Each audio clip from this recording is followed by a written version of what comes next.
Hi. There is a lot of misconception कि draw करने के लिए सबसे एक्सपेंसिव आर्ट सप्लाइज़ की ज़रूरत होती है। I personally use only a 4B pencil of Staedtler, जो कि थोड़ी एक्सपेंसिव साइड पे है। अदरवाइज़ मैं केवल कैमलिन, अप्सरा और आर्ट लाइन की पेंसिल्स पर रिलाई करता हूँ, जो कि रिलेटिवली चीपर हैं स्टेडलर, मोनो और जनरल्स की ब्रांड के कंपैरिजन में।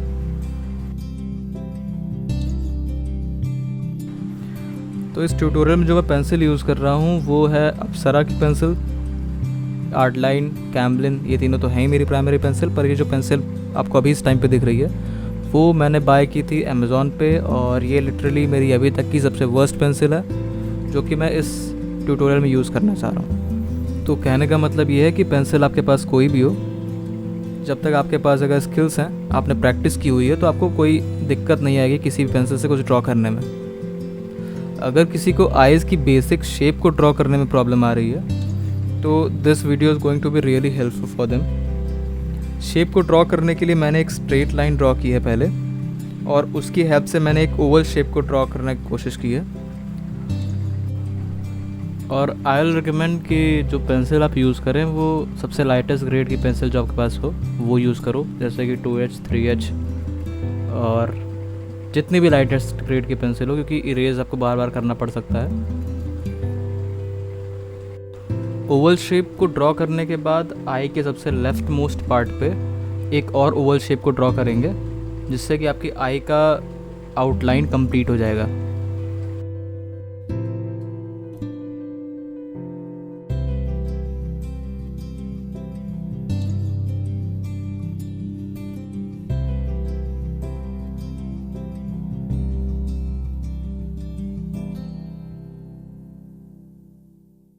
आउटलाइन के कंप्लीट हो जाने के बाद जो straight line, reference straight line थी, उसे इरेज कर लेंगे। एंड वन मोर थिंग कि जो पेपर मैं यहाँ यूज़ कर रहा हूँ वो कोई एक्सपेंसिव पेपर नहीं है, वो is just simply a photocopy paper. And according to me there are two things that makes your sketches realistic. The first thing is definitely your skills, and the second thing is the quality of paper that you are using. मैं generally ivory sheets use करता हूँ। Ivory sheets काफ़ी inexpensive हैं और काफ़ी अच्छी quality का paper बनाती हैं, तो उन्हें यूज़ करना काफ़ी सही रहता है। बाकी आपकी चॉइस है, आप एक्सपेंसिव पेपर्स भी यूज़ कर सकते हैं।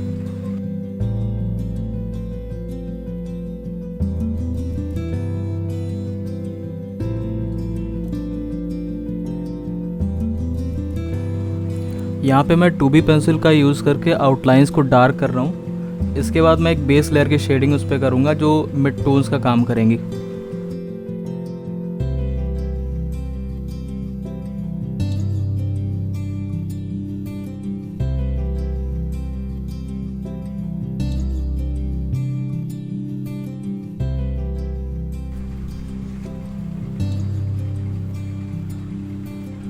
बेस लेयर की शेडिंग को ब्लेंड करने के लिए यहाँ मैं कॉटन का यूज़ कर रहा हूँ। आप ब्लेंडिंग स्टम्प का भी यूज़ कर सकते हैं, आप टिश्यू पेपर भी यूज़ कर सकते हैं, या आपके पास अगर ब्रश है तो वो भी आप यूज़ कर सकते हैं। आपको इन सब में स्मूथ रिजल्ट्स मिलेंगे।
आइज़ के कॉर्नर पोर्शन पे हम एक डार्क शेड अप्लाई करेंगे जो कि आइज़ को एक 3D इफेक्ट प्रोवाइड करेगा।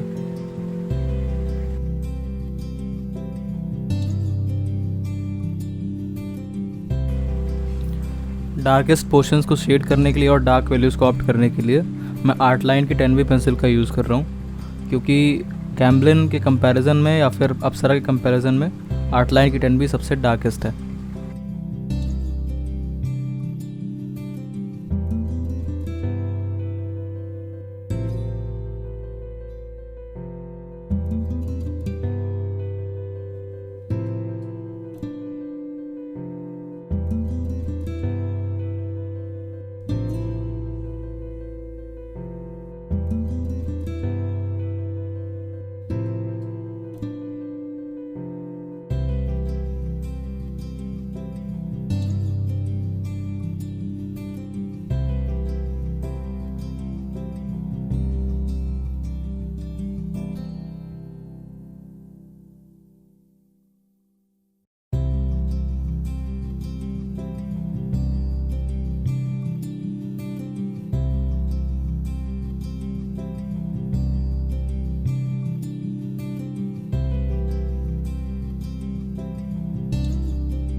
हाइलाइट्स देने के लिए मैंने अपने इरेज़र को एक शार्प नाइफ से कट कर लिया है और एक पॉइंटी एंड उस पर छोड़ दिया है, जिससे हाइलाइट्स देने में काफ़ी आसानी मिल जाती है।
आयरिस को रियलिस्टिक लुक देने के लिए जो टेक्सचर्स मैंने ड्रॉ किए हैं वो आपको ड्रॉ करना है, क्योंकि वो काफ़ी रियलिस्टिक लगते हैं और मोस्टली आयरिस पे ऐसे ही टेक्सचर होते हैं।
अब यहाँ पे 8B पेंसिल या 10B पेंसिल का यूज़ करके मैं डार्क टोन्स को ऑप्ट करने की कोशिश कर रहा हूँ, पर जो पेपर की क्वालिटी इतनी ख़राब है कि डार्क टोन्स को ऑप्ट करने में काफ़ी ग्रेनी टेक्सचर सा आ जा रहा है उसके ऊपर, और स्केच जो है वो काफ़ी स्मूथ नहीं लग रही है।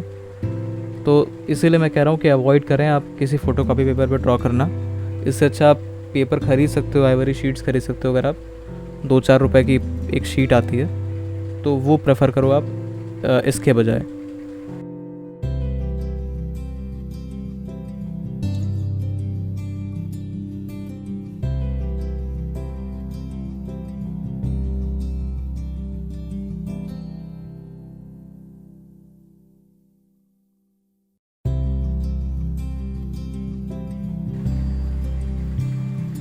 यहाँ पे आयरिस पे हाईलाइट देने के लिए मैं वाइटनर का यूज़ कर रहा हूँ, जो कि ईज़िली आपको 20-25 रुपए में आपके नियरेस्ट स्टेशनरी स्टोर पर मिल जाएगी।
So thank you for watching, and if you learned something from this video, please give it a thumbs up and subscribe, and don't forget to press the bell icon for future updates like this one.